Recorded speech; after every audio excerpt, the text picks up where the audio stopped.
E aí, gente, tudo bom? Hoje nós vamos provar aqui um teorema interessante da geometria plana, que é chamado de teorema de Euler, como está aí na tela. Se vocês pesquisarem pelo Euler, né, ele foi um dos matemáticos mais importantes da história, você vai achar muita coisa que pode ser chamada de teorema de Euler. Mas nós estamos falando aqui no caso da contribuição na geometria plana, que é o que nós vamos fazer aqui. E o que é esse teorema? Ele simplesmente nos diz qual que é a distância entre o circuncentro e o incentro de um triângulo, ok? São pontos notáveis do triângulo, né? Então o incentro é o ponto de encontro ele é o ponto de encontro das bissetrizes internas e, consequentemente, ele vira o centro da circunferência inscrita no triângulo, certo? Da circunferência interna. E o circuncentro é o ponto de encontro das mediatrizes e, consequentemente, ele vai virar o centro da circunferência circunscrita ao triângulo, então a circunferência externa. E a gente quer calcular a distância entre eles. Tudo bem? Então, antes da gente começar, eu vou pedir para você deixar o like nesse vídeo e inscrever no canal se você ainda não é inscrito, para você não perder os vídeos futuros. Beleza? Bom, gente, então vou começar aqui a prova e para eu fazer essa demonstração eu vou usar alguns resultados importantes que a gente tem da geometria plana, que é o seguinte, eu vou colocar aqui embaixo, depois eu vou apagar. São coisas simples, mas tem que saber. Primeira coisa vem lá das circunferências, que é a ideia de ângulo inscrito. Então significa o quê? Se você pegar aqui dois pontos, M e N, eles definem um arco, certo? Um arco MN, e esse arco, qualquer ângulo que enxergar esse arco, então, por exemplo, aqui, ó, que é esse cara aqui, se esse arco mede 2 alfa, então o ângulo aqui vai medir alfa, ok? Isso é o teorema do ângulo inscrito, ok? Não só ele vai medir alfa, mas qualquer ângulo, que enxergar o mesmo arco, então esse cara ou esse cara aqui, todos eles vão valer alfa, certo? Isso aqui é a ideia do arco capaz de um segmento, ok? O arco é o lugar geométrico dos pontos que enxergam um segmento sobre o mesmo ângulo, beleza? Isso aqui é uma coisa que nós vamos usar. E a outra coisa é a ideia de potência de ponto. Isso é um negócio que assim, é um pouco mais aprofundado, mas que não tem muito mistério.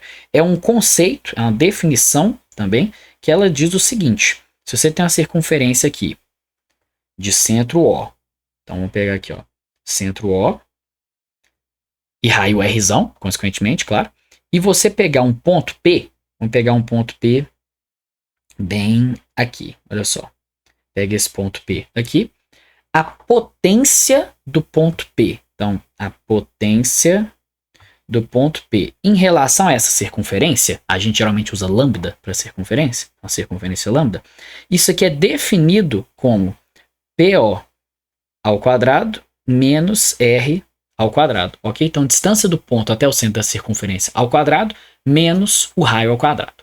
É claro que esse valor pode dar positivo ou negativo. Se o ponto for interno, que é o nosso caso, essa coisa vai dar negativo. Então, a gente tem que trocar o sinal, ou simplesmente trocar a ordem da subtração para virar um número positivo, ok? E se o ponto for externo, a gente deixa quieto. Então, isso aqui, assim, essa expressão se o ponto for externo e seria essa expressão aqui se o ponto for interno. A gente tem que ter esse julgamento. No nosso caso, a gente vai usar esse caso aqui de baixo, certo? Que é um ponto interno na circunferência e a gente quer que isso tenha um valor positivo. Tudo bem? E não é simplesmente isso que importa, mas essa relação ela é igual a você fazer o seguinte. Se você pegar aqui, ó, pega o ponto, pega uma corda que passa por ele e pelo centro da circunferência e uma corda que é aleatória, ok? Que tem pontos M e N. A potência de ponto também é igual a você fazer PM vezes PN. Significa o seguinte, você pega um ponto, no caso interno na circunferência, pega uma corda qualquer que passe por esse ponto. A potência de ponto, que é essa expressão definida aqui, ela é numericamente igual a você fazer o produto dos segmentos definidos pelo ponto e pela corda, ou seja, PM vezes PN. Sempre, ok? Isso é o resultado que a gente vai usar. Então, vou deixar isso encostado ali, e só lembrando que no nosso caso a gente vai ter que trocar esse sinal, ok? Quando eu for escrever a potência de ponto, vocês vão ver que eu vou trocar o sinal ali, senão dá problema, ok? Então vamos lá. Tendo isso tudo em vista, a gente pode começar a demonstração. Eu vou começar traçando aqui uma bissetriz relativa ao vértice A, ela tem que passar pelo incentro, por definição, certo? E eu prolonguei ela aqui, né, como vocês viram, até ela encostar na circunferência. Defino aqui, ó, esse ponto D. Tranquilo? Eu também vou traçar uma bissetriz relativa ao vértice B, mas ela eu vou chegar só até aqui. Não preciso mais do que isso, ok? E agora nós vamos primeiro procurar alguns ângulos comuns aqui, ok? O que eu vou fazer?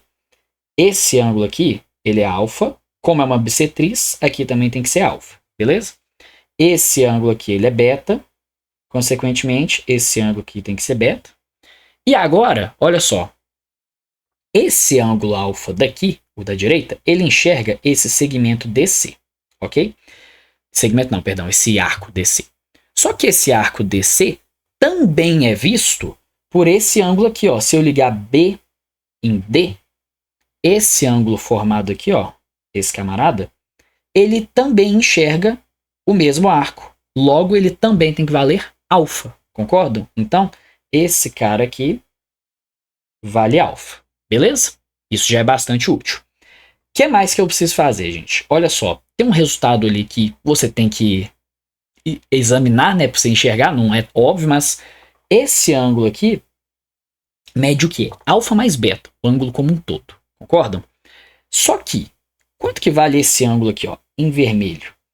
Ele é um ângulo externo, concorda? Ele é o ângulo externo desse triângulo aqui, do triângulo ABI. Então ele vale a soma dos ângulos não adjacentes. Então ele vale esse mais esse. Ou seja, ele vale alfa mais beta. Então olha que interessante. O triângulo BID, ele é um triângulo isósceles, ok? Então o BD aqui é igual ao ID, ok? Eu vou precisar dessa informação daqui a pouco. Tudo bem?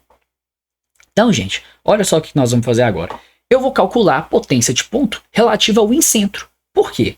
Na expressão da potência de ponto, aparece a distância do ponto ao centro da circunferência. Se eu pegar o incentro, vai aparecer a distância do incentro ao centro da circunferência. Ou seja, a distância entre o incentro e o circuncentro, que é o que eu quero calcular. Então, faz sentido eu pensar na potência de ponto, ok? Então, a potência do ponto I em relação à nossa circunferência lambda, como ele é um ponto interno, ela vai ser R ao quadrado menos OI ao quadrado. Ou IO, claro, não faz diferença, certo?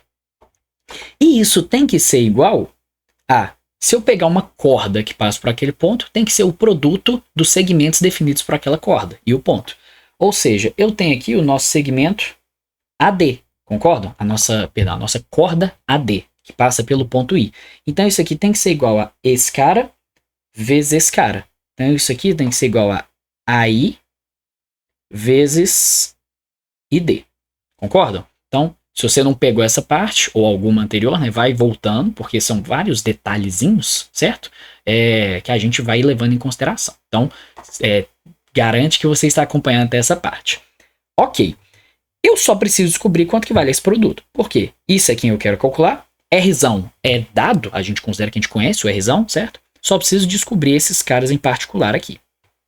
Eu vou começar pelo ID.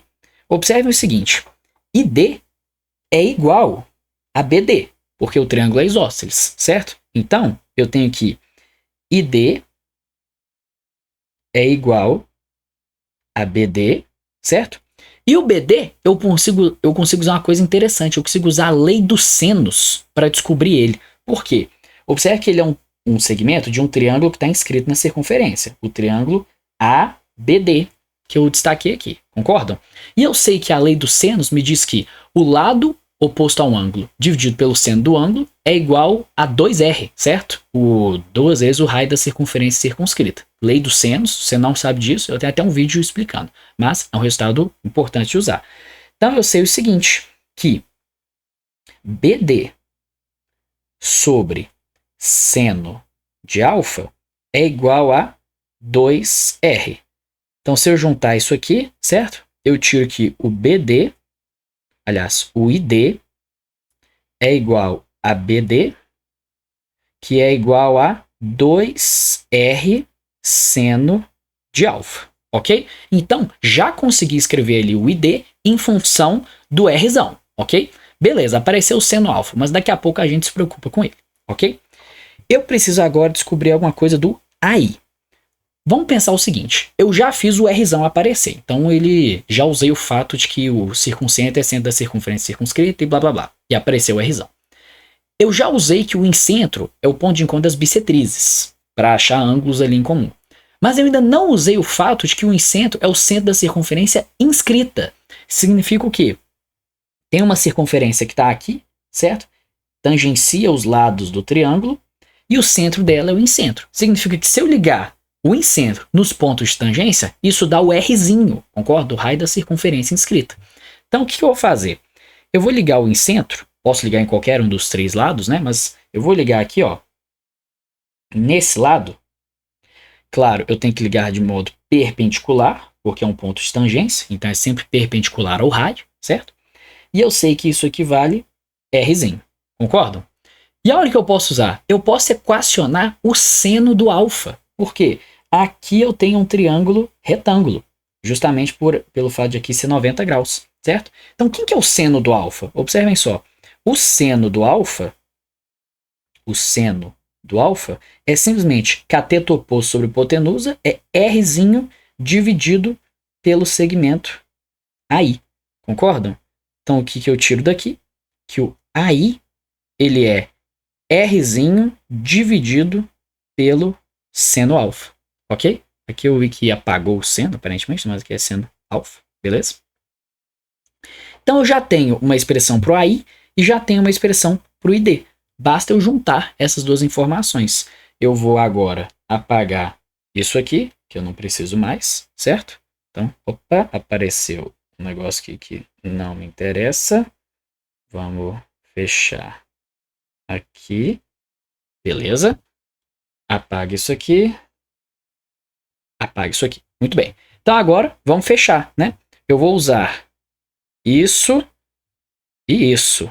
Aqui de novo o seno apagou, não sei porquê, certo? Ok. Mas vamos lá então. Eu tenho que R ao quadrado menos OI ao quadrado tem que ser igual a AI vezes ID. Então isso aqui é igual a AI vezes ID. E isso tem que ser igual a 2R seno alfa vezes Rzinho sobre seno alfa. Então isso aqui é igual a 2R seno alfa vezes Rzinho sobre seno alfa. O seno alfa corta, e eu posso cortar porque ele não é zero, o alfa não tem como ser zero ali, e a gente conclui que isso aqui é igual a 2Rzão Rzinho. Então basta eu trocar o OI de lugar, né? Joga ele para o lado direito, o 2Rzão Rzinho para o lado esquerdo e tira a raiz. Então eu vou concluir o seguinte, que o segmento OI, que é a distância do incentro ao circuncentro, ele vale raiz quadrada de Rzão ao quadrado menos 2Rzão Rzinho. E esse aqui é o teorema de Euler. Esse é o resultado que a gente queria calcular. A distância entre o incentro e o circuncentro em função de coisas que a gente conheça do triângulo.